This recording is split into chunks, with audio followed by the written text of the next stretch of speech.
Welcome, welcome, welcome to Hot Topics, Medical Conditions in the Workplace. And I'm here today with Felicia Menta. Welcome, Felicia. Thank you, Deborah. I'm happy to be here. Great, great. Well, as you all know, though, for those of you who are here with us today, we have some hot topics going on, and you're going to hear a little bit of, let's say, disclaimers, shall we say, Felicia? Yes. As far as, this is informative, not decisive. And as Felicia shared with me as we first got on, that even since we talked and planned about our topics for today, things have continued to evolve. So that's one of the things about this world of medical conditions in the workplace. It is dynamic. It is forever changing, right, Felicia? Yes, absolutely. Great, great. So we're going to get launched. We will be, we're working for a hard stop at 12:20. And we do have a lot of topics. And so we're going to just jump right into it. Now, I do encourage those of you, thank you for being on mute because that allows us to go ahead and talk. But if you have questions, please do feel free to put them in the chat box and we'll get to them the best that we can. And Vicki, it was always nice to see your bright and shining face. Yes, nice to See you see very you. often. Yeah. So, and if I could ask, because Marlon, I know that you're from Fallbrook, and Vicki, you're from La Mesa, Sherry, you're from Vallecillos, I guess, and welcome to Zulema. I'm not sure where you're from, so if you wouldn't mind putting that into the chat box, I would love that. Okay. And we have lots of people who do register, but for various reasons can't make it, and so they know that they'll get the recording, and that way, and please do share this recording, with your teammates, with your bosses, so that they are educated and illuminated. Thank you so much, Dilemma from Pacific Charter. Welcome. Okay, well, very good. So, and again, thank you for your flexibility. We've had to make some changes in order to accommodate Felicia's upcoming schedule. We were trying to decide, do we do it our regular week or do we risk having a baby in the background? And right. yeah, Felicia's a new grandparent. Grandbaby, not a baby. Yeah. I was just gonna say a grandbaby, and we just didn't know, so we didn't want to risk, well, I love kids, and so that would have been delightful to see them and all that kind of stuff, but perhaps another venue. We wanted to devote this time to you. So thank you for the change in time. Thank you for the change in date. And just as a reminder, so this is month of May, so hopefully all of our April showers are bringing lots of great May flowers. We're having May gray a little early, but okay. But we will be alive again in June. We traditionally go dark in July, and then we resume in August. So if you have registered for July, because I think somehow it got on the calendar automatically, I will be canceling that out, just so you know. But again, we will go dark in July. So June and then August, and then we're back to a new school year already. Wow. Amazing. Okay, so we've got a few interesting topics, and the first is bad bossing. It's alive and well, and is this something that's happening at your workplace? And it's interesting because I focus a lot on bad bossing, the effects of bad bossing behavior. My dissertation for my doctorate degree was actually on the psychology of bad bosses versus good bosses. So something I've researched a lot and pay attention to and try to redirect because of the impact it can have on not only our psychological health, but also our physical health. And as a workplace mediator for over 35 years, I've seen all kinds of examples, and to the point of where people have become very physically sick and taken off of work because of the effects of bad bossing. And we're seeing a lot in the press today about toxicity in the workplace, and again, with our renewed emphasis on preventing workplace violence, prevention plan coming up very soon. We'll touch on that briefly. But mental health issues are of rising concern. As a mental health professional since 1986, that's how long I've been in the field. Hard to believe, almost 40 years, maybe more. I can't remember. It'll be 40 in 2 more years. So to me, I'm just delighted that finally, mental health is getting all this attention in the workplace. And there are so many facets, and my goal is to help, equip with you knowledge, insights, and strategies for how to deal with some pretty horrific situations. And we could go on with lots of examples, but this one was just on the news right before Felicia and I started planning for today. And while it's a little bit old in its origin, goes back a couple of years, it's still alive and well. And that's unfortunately the thing that happened. So Felicia, take it away. And we're going to show you a video, I mean, not a video, a photo. And I'm going to share my screen while she starts talking. So the picture will become clearer when I tell the story. And I apologize, I had to make some notes because I needed to go into background so that you understand what happened. And this was on the NBC's news, and I'm really just reporting back what was reported as happening. So Kenneth Turnage, who was the director of maintenance, operations, and facilities at the Antioch Unified School District, has been at the center of controversy for a while now due to allegations of bullying at the school district. Several employees have come forward with concerns about constant bullying by Turnage. In January of 2023, so you could see how this goes back, he instructed two of his employees to use heavy equipment to move a worker's desk to the roof of the maintenance yard. The worker, Jim, believes the display was meant to publicly humiliate him because he pushed back against his boss's instructions to perform electrical work, even though he's a general maintenance worker. The situation raised questions about proper discipline and accountability with the school district, as he has a close personal relationship with the superintendent and her husband. The superintendent has been silent, along with responses from HR at the school district, allegations because of the longstanding personal relationship that the M&O director has with the superintendent and her husband. And the update is that the director was placed on paid administrative leave in April of this year, following an investigation after the NBC News report into employee bullying claims. At least 9 other district employees have now reported bullying by this individual. These include claims that he constantly demeaned, insulted, and shouted at them. 3 of the employees said they had to go on medical leave for stress caused by him. And 1 employee felt so physically threatened when they were having a argument. He thought that his boss was going to charge at him during the argument. The board has now called for a vote. I think it's this week, for the superintendent's resignation at the meeting. And she's accused of turning a blind eye to complaints about this particular boss. And obviously you could tell the complaints that that's not a fake picture. That really happened, right? They also used school resources and school employees you could see they gave him a tarp. They gave him a desk and a chair and a tarp, but they put it on top of the roof. And HR, nothing happened at that time, right? Now things are happening, right? Paid admin leave is happening. And this was since our conversation when we thought that this might be a good example to bring up. Right. Yes. And, like I said, it was just serendipitous that this happened to show up on the news as we were planning. And, when I do postings on LinkedIn and my newsletter and things like that, I have monthly topics. And so it was just ironic, that May was, actually April was our bad bossing month. And so,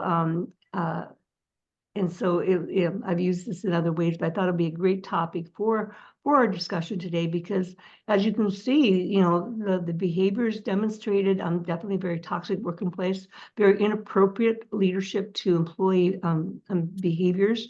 And then these are the kinds of things that do lead to psychological stress and the need for time off, and now it becomes a work-related compensable injury. And, it just goes on and on.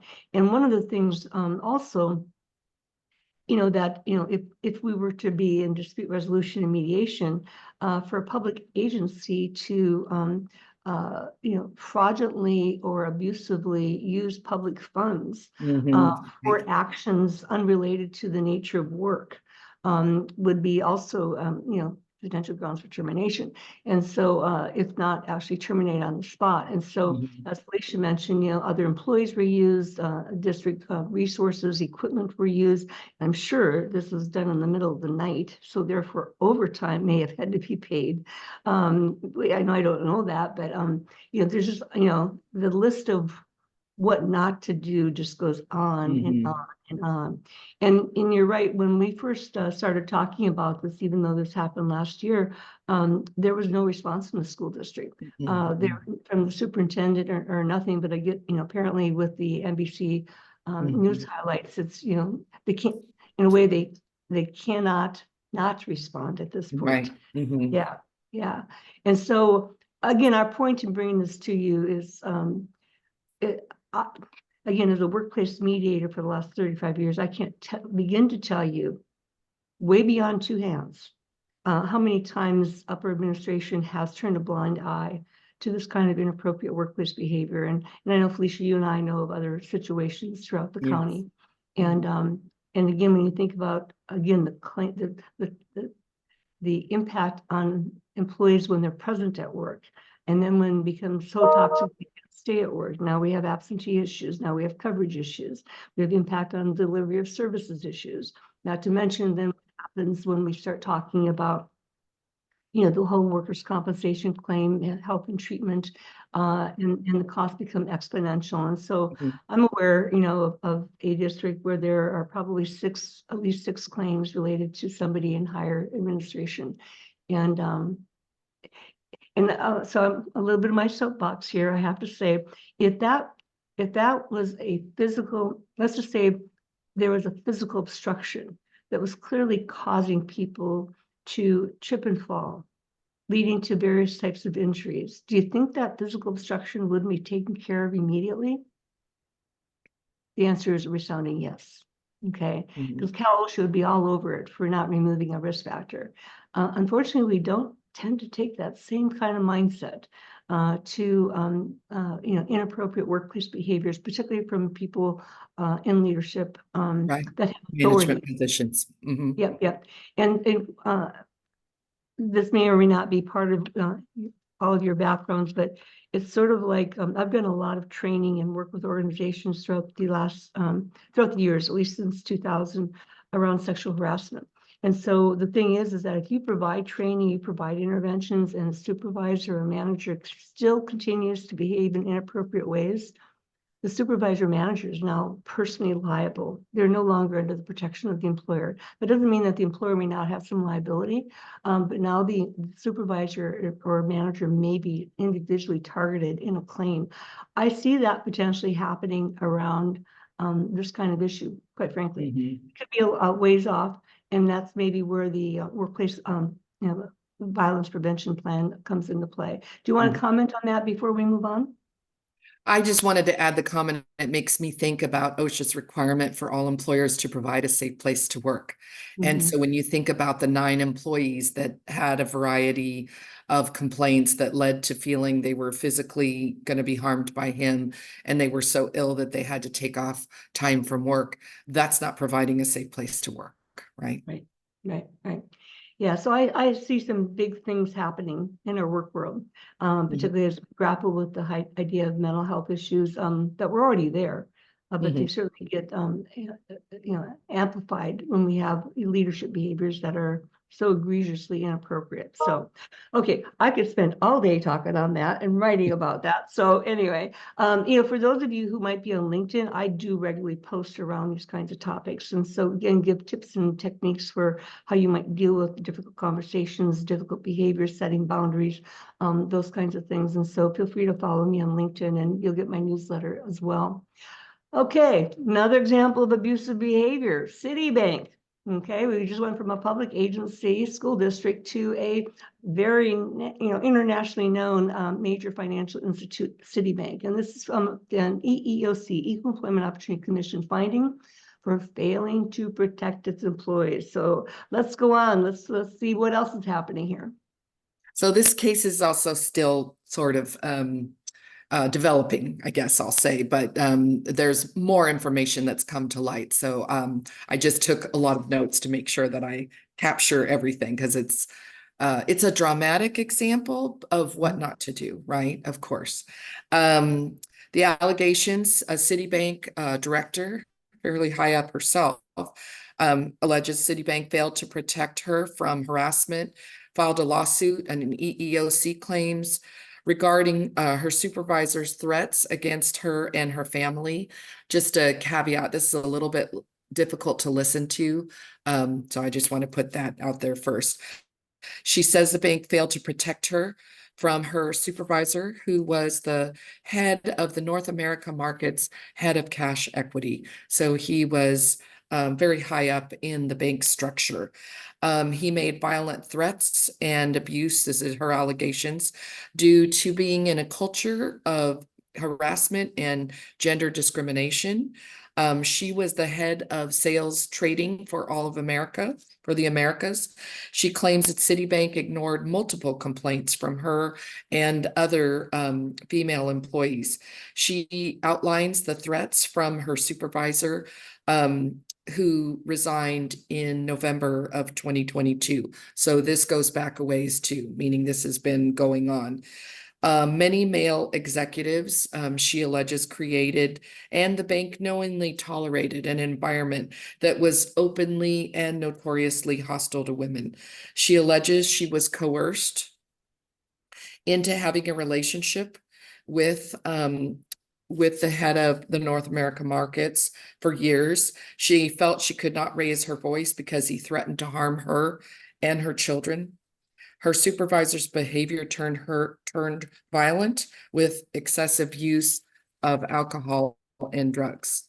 After she ended the relationship with him in October of 2022, he subjected her at work to slews of abusive and violent texts and phone calls and numerous messages, including threatening her job, her career, her compensation, and her reputation.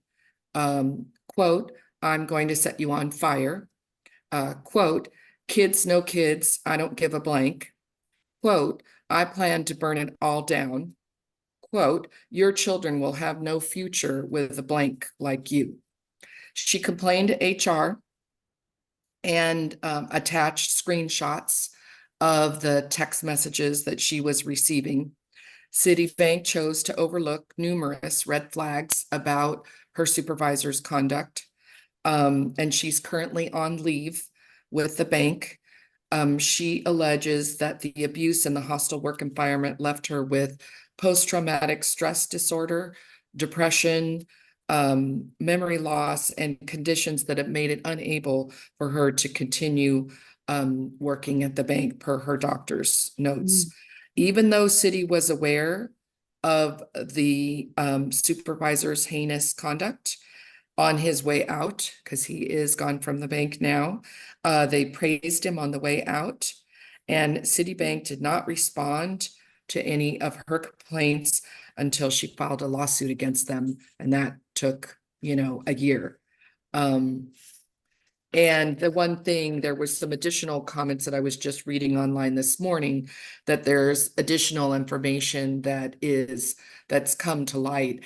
And it was a difficult situation for her, I think, because she was genuinely afraid for herself and her family. Wow.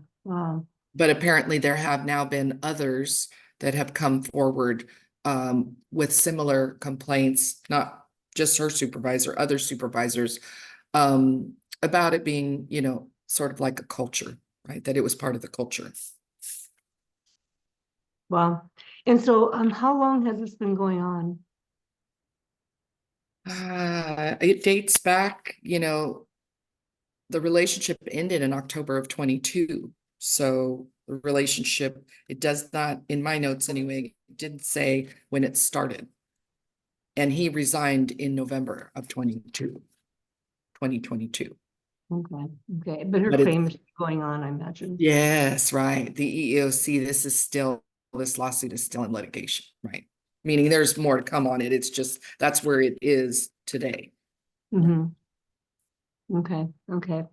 Yeah, so again, another example about how, the workplace can become so toxic, based on leadership behavior. And I didn't like to use the word leader for people who function like that, My definition of leader is somebody who really embraces the concept of knowing and understanding their employees and modeling behavior and things like that. And so, a boss or a manager, would be more appropriate terms, but somebody in okay, the word used in sexual harassment is a person in a position of authority. Okay. Right. Yeah, and that could be even a team lead, not just somebody higher up. It could go as low as that, anybody who's in a position of perceived authority. And, And I think it's so important now in light that everybody is busy writing their workplace violence prevention plans.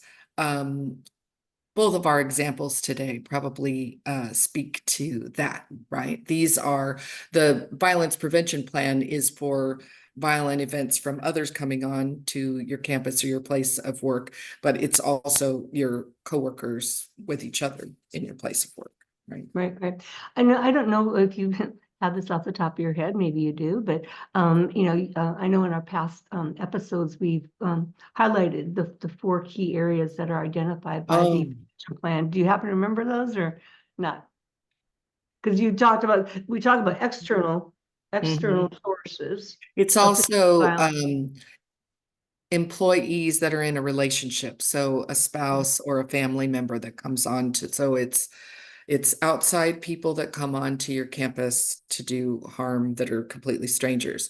Then it's family members or friends, relationships of your employees that come on to the campus that may do violence. And then it's employees, coworkers with each other's, kind of violence. And I'm trying to think of the fourth one. That's what I'm I think it's violence done by one of your employees, I think. Yeah, I think so It's an too. employee, right? Yeah, I'm pretty sure that fourth one is, internal It's- violence, shall we say. Yeah, mhm.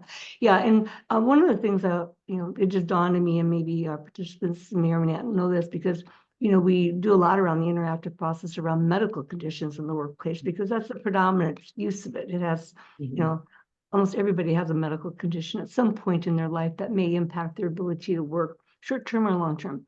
But actually the interactive process, the term is used in several other areas too. The second biggest area for application is religious accommodation.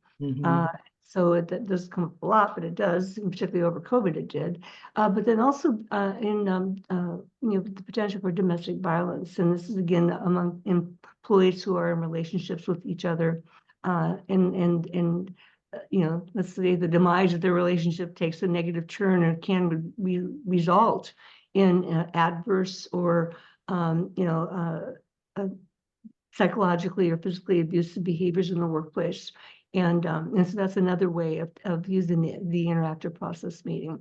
And I've seen some other smaller applications. So there are other ways. And I'd say anytime you have an employee with a difficult situation, or you have a difficult situation, the interactive process is one form, and it's a form of mediation. And so how do we talk about all of this and keep it confidential? Yeah. That dovetails really nicely into our next topic. Absolutely. Yes. Oh boy.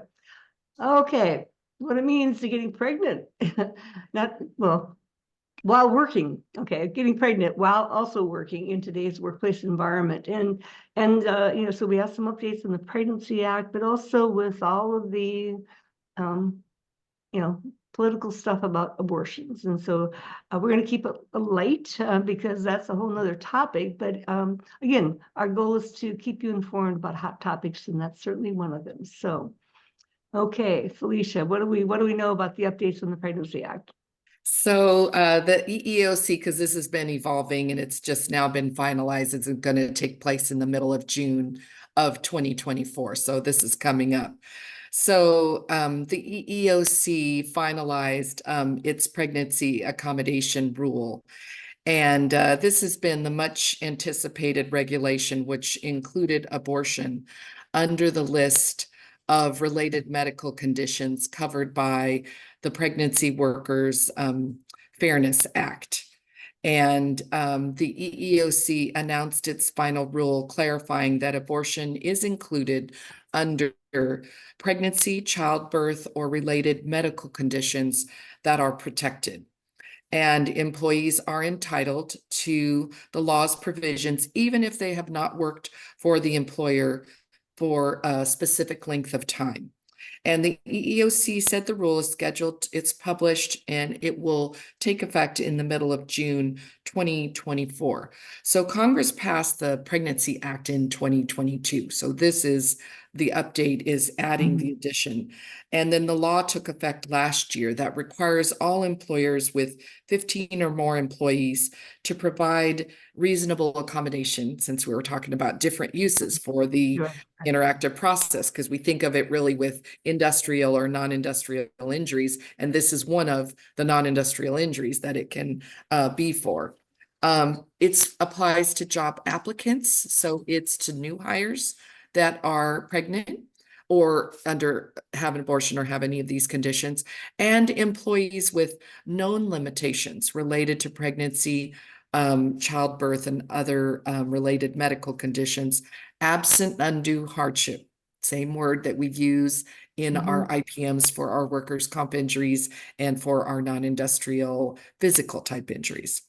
The law contains a framework really similar to the Americans with Disabilities Act.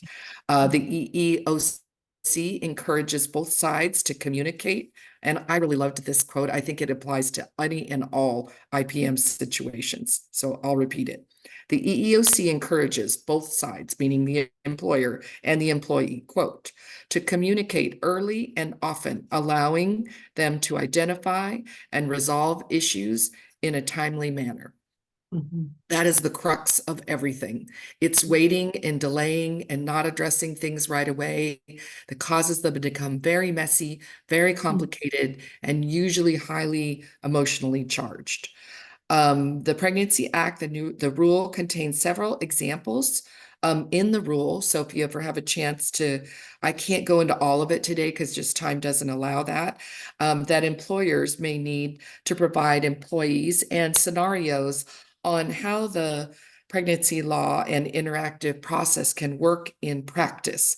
So just one example that they wrote on the site, and I'll just summarize it, was an employee works at an assembly plant and she's 5 weeks pregnant, and she sent a text message to her supervisor informing him that she was pregnant and that she needed some accommodations because she needed to carry some additional water because of her pregnancy, and she needed to take more frequent bathroom breaks. And because the supervisor, this is a good example, not like my bad examples earlier, he was all on it. He talked with everybody, he got back, and he explained, yes, you can call a substitute in to come and take your place whenever you need to go get water, take a water break, or a bathroom break is needed. And he was right on it. She asked him if she could do this. He evaluated it, said, yes, you can do that. That's how it should work. They gave like 5 or 6 examples on their website of how it should work like that. The type of accommodation that most likely will be sought under the law regarding abortion is time off to attend medical appointments, for procedures and for recovery. It does not require, just like the ADA, that the employee be paid. This doesn't have to be paid leave, but that's based on the employer's policy and per, like in a school district, your policy on leave, right? There were a lot of comments that were both religious and political that I am not going to go into. There was a lot of pushback on this, but the EEOC has finalized it, and it is part of, just because of the controversial issues surrounding it, it became really a hot topic, not like our hot topics. It became a really hot national topic because EEOC is a federal unit. So, but that is that is being published and will be effective in mid-June. So just wanted to touch on it just because it's coming. So, and they did speak about the interactive process meeting applying to pregnancy and now the abortion that's been added and other medical conditions, very similar to all the other IPMs that we do. So Yeah. thought it was very interesting. Yeah, and I'm glad we brought this topic up because particularly, we're all females on this particular episode, and so, but it's something that we probably all have experienced, or we've witnessed other people who've experienced it, and or we're managing employees who are going through it. And so I just want to point out a few distinctions, because we oftentimes always talk about the ADA and then of course FEHA, driving the interactive process. And for 99% of the IPMs I do with all of you anyway, that is the case, because we're dealing with medical conditions that may either be long-term or short-term, and could be work-related or non-work related. And so as I oftentimes will let people know, actually these laws arose out of the 1964 Civil Rights Act, when certain employment provisions were identified and where there were protections against discrimination, retaliation, and harassment, around 7 protected classes. And we naturally think of race and ethnicity first, but religion's in there, and disability. And so, but with disability, it's I like to refer to as medical conditions, because not everybody considers themselves disabled. That's an evolution of thinking and use of terminology, but pregnancy comes out of that too. And so over time, even much later than the ADA, the Pregnancy Workers Act, we're developing, and so the difference around pregnancy, though, is that it does tend to be, it's 9 months, of course, and maybe a little longer if you have to take off time ahead of time and so forth. But in the big picture of life, it's short term. Okay, it's unlike some other condition like multiple sclerosis, which is long term and progressive in nature, right. Or other conditions like even if they're injured at work, it may be a long term limitation now. And so we want to look at pregnancy accommodations as short term, even though it might exceed your standard time frame of 120 days, because we know it's going to end. It's only if there are complications from the pregnancy or the birth that now it shifts the tone, and we go back into the ADA kind of thing. But during the pregnancy itself, it's considered short term. And again, employers should be able to readily make those kinds of adjustments and accommodations so that people can continue working even while they have that condition. And so it's a mindset, and important to keep in mind. And I always like to, whenever I bring up the FMLA, Family Medical Leave Act, I always like to ask, and if any of you know the answer, please put it in the chat box. Which population or which segment of the population was FMLA actually intended to provide protections? Does anybody know that answer? I'd love to see it in the chat box if you do.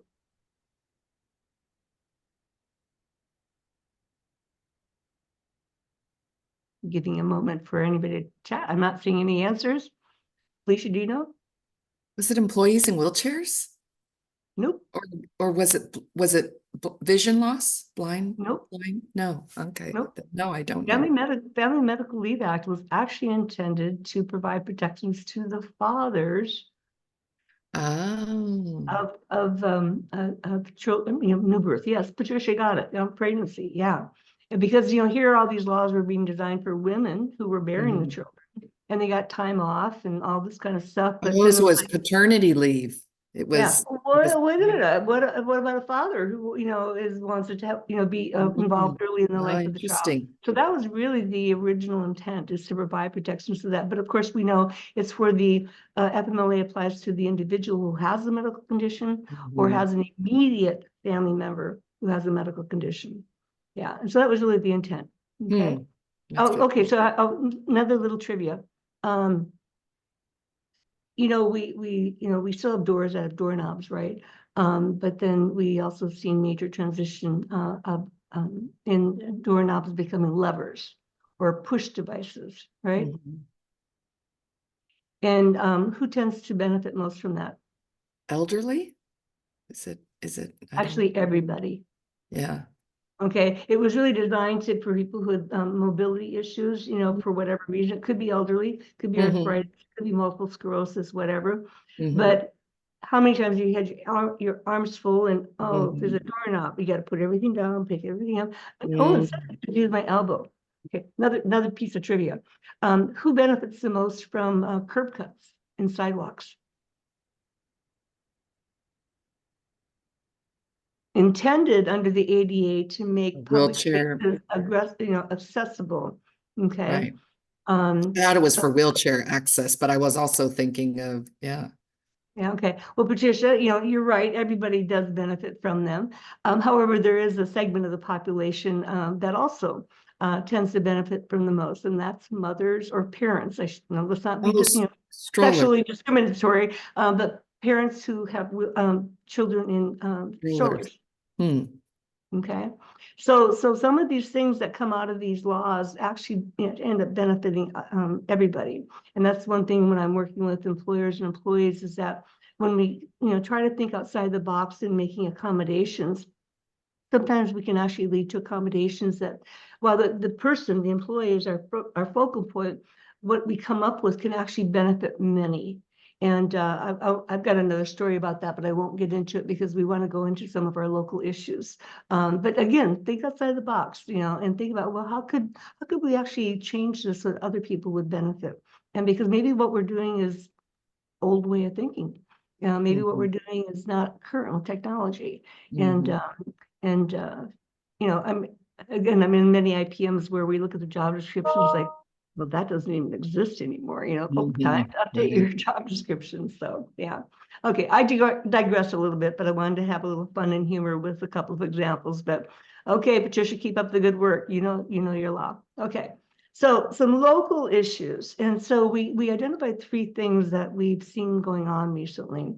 One, grief responses in light of workplace traumas. Also, what happens when somebody, when a coworker dies, particularly if it's at work. And then another form of trauma. But then also, how do we manage those emotional traumatic responses in a way that help people, keep their own sanity, keep their own mental health, and also keep them working?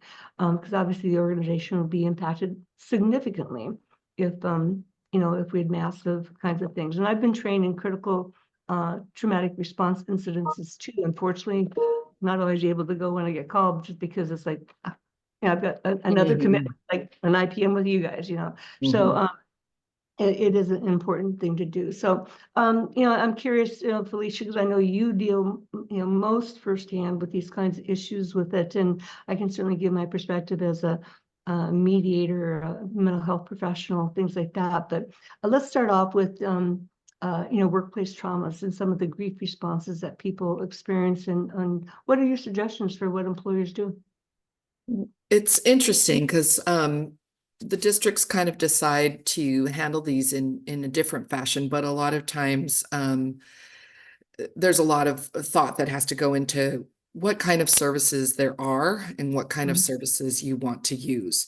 So Mhm. we have just in the past couple of weeks, I managed the mental health counseling program for our JPA member school districts. And so if you are a member of our school districts, these mental health counseling services are covered under our workers' compensation program. So all employed lives are covered and all their household members are covered. We have had a few school districts where a very beloved teacher died at one school district at a site, and just it was devastating. And then shortly thereafter, I want to say 1 week later, we had another site who lost a very long-term employed live in very emotional circumstances that were awful for everybody involved. And the services that we provide is obviously we've got Evernorth, which is our EAP program for all our lives. It's not covered lives. You don't need to have benefits. It's not connected to that. You can be part-time and you can be an employee in any sort of fashion without benefits and still be eligible. So sometimes they decide to offer the 6 no-cost visits to all employees and their household members that are affected by the death or the circumstances or the trauma, whatever's going on. And then we also, Ease Evernorth has, as many EAPs do for benefited lives, has a critical incident response team that can employ within 24 hours. And 20 hours is covered. If you're a JPA member, we pay for that. And then some districts have chosen to have counselors on site on their property for their employees that are bereft with grief for longer than the 20 hours. And then they can pay for that at our contracted rate. There are also other traumatic issues that have arisen between kind of more like our examples in the beginning, our first two very highly charged, I guess I'll say bad bosses examples. Those kinds of employer management counseling services are also available. Those are paid for by the district, but at the JPA's contracted rate. And obviously, if you're not a member of the JPA, you may have EAP services that you can connect with to have available. A lot of times when these things happen, it's hard for them to think about, accessing and what's available. But that's your number one step. What's available? How much does it cost? Obviously, the 6 no-cost visits are no cost. The employees need to refer themselves into the 6 no-cost visits. The critical incident response, the district engages. They contact me, we contact Evernorth, and they've got their bags packed. They have a whole team of people that do this for a living, and they are out there. They call me. The district calls me at 7 p.m. They're out the next morning. It's a very fast service, and they're very good at it. The employer management counseling can be done with one employee, and that is also employer referral, right? That's more like the examples in the beginning about bad bosses are having problems, and those services are paid for by the district, and they're referred in usually by management and leadership. But they are also of a counseling type, right? Counseling on what you were referring to as the bad boss's behavior. And that can be done in person with an individual or with teams, or that can be done virtually, those services. So I just think it's important to know your services very well and think of those services anytime these things happen. I always say, as the manager of EASE, it's the most underutilized program we have. I think it should be utilized much, much more. It should be given out anytime people are under discipline, anytime there's a very serious death of a student or a staff member. These are the kinds of things where you engage, right? And obviously the site needs to let the district know, but the people that know, that's the first thing they should think about, is what services do we already have available under our programs? Yeah. Thank you for elaborating on that. Yeah, I would agree with you that while a great benefit, it is one of the most vastly underutilized and employee uninformed service that employers provide to them. I'm amazed. I bring it up in almost every EAP because dealing with a medical condition is a own personal trauma, and the impact it has on life and stuff like that. So having supportive counseling, even going through a work-related or non-work related issue, is very, very important. And so Because IPMs are stressful. I think they're a good time they to are. employ. I think the IPMs are a good time to employees because they're stressful, because employees know that many times they know they're running through their leap bank and they're getting close, to the end of times. And they know that the district is going through a deliberation on whether or not they're going to be able to accommodate their disability, whether it's a work comp claim or not. I always think of those things can be a stressor. Yeah. And so that's one thing I would really like to embark on our episode today, is that one, and this goes back to the bad bosses too. Again, if you're hearing concerns or complaints, issues from employees who are dealing with some of the bad bossing behaviors that we've talked about, refer them to EAP ASAP. That will be a lifesaver for them, and will help you better manage what's going on. And not that the EAP counselor can divulge to you what's going on, but at least you're redirecting your employee. Because again, I can't tell you how many employees I've had in mediation situations, or when I've actually been the mental health provider for employees who are just so distraught and physically ill that they I informed HR, but they didn't do anything about it. They didn't give me any resources, et cetera, et cetera. So that's one thing, EAP and any of these kinds of situations we were talking about today. The second would be is use the IPM process early. Again, Felicia's already mentioned that it's actually got several applications, but it's a conversation. It's a conversation about what's going on. It's your opportunity to educate employees about resources and benefits and so forth. It's an opportunity to educate employees about the timelines involved. People think as long as they have a medical condition, they can be out forever. No, sorry, And so use an IPM as a means of gathering information, but also giving information. So on that, I think a lot of what we've talked about is that death of a coworker, and that how important it is to respond.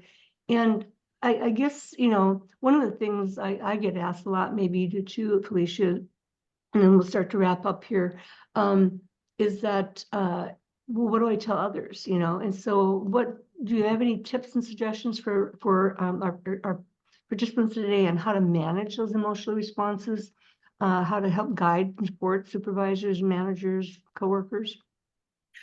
Well, and I usually defer, you're right. I am at speed dial with the lead counselor because our account rep at Ease Evernorth is a counselor like yourself, right? I don't go into that role, even though I manage the program. I'm not a licensed, clinician. So I defer there, but yeah, we certainly know that, if people are really distraught with Ease Evernorth, they can do a 30-minute consultation right on the phone, right when they call. And that's one of the reasons that we moved from MHN on July 1, because we wanted more options, right, with text and talk space. But if you're really in crisis and you call Evernorth, you can have it's a quick consultation. It is not to take the place of a 1 hour counseling session, but it's a 30-minute real, just to kind of decompress things when somebody's really in crisis. But yeah, I defer to you on the counseling expertise for sure.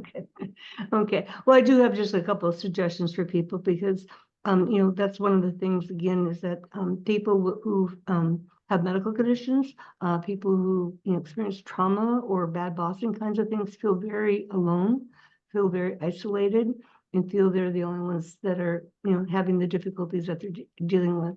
And so I know that many EAP programs, you can contact them to ask them to come out and like do an hour training program, on some topics or dealing with traumatic, after responses. So everybody's sort of getting the same message. It's sort of a team building kind of thing. And so this is where a skill facilitator can help do not just educational content, but also some interaction so people have a way of connecting.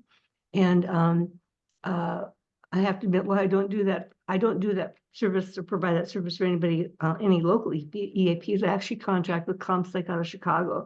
And so I'm doing one tomorrow. Get this one, how to talk politics without having difficult, or without having escalation in conversations. And so it's really about having how to have difficult conversations, but we are focusing on political issues tomorrow.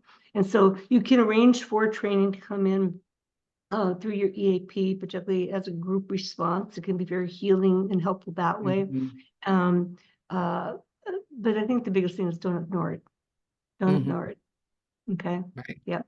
Okay. Well, we have covered a lot of topics today, and a little bit of a different twist, not so much work-related, the kinds of physical injuries that we deal with, not even necessarily the psychological things that we deal with, but some of the things that can lead up to claims that may fall into your hands. And so hopefully you've got some tidbits. A few things are, again, respond early. That's what the EEOC wants you to do. Engage early. That's what the EEOC wants to do.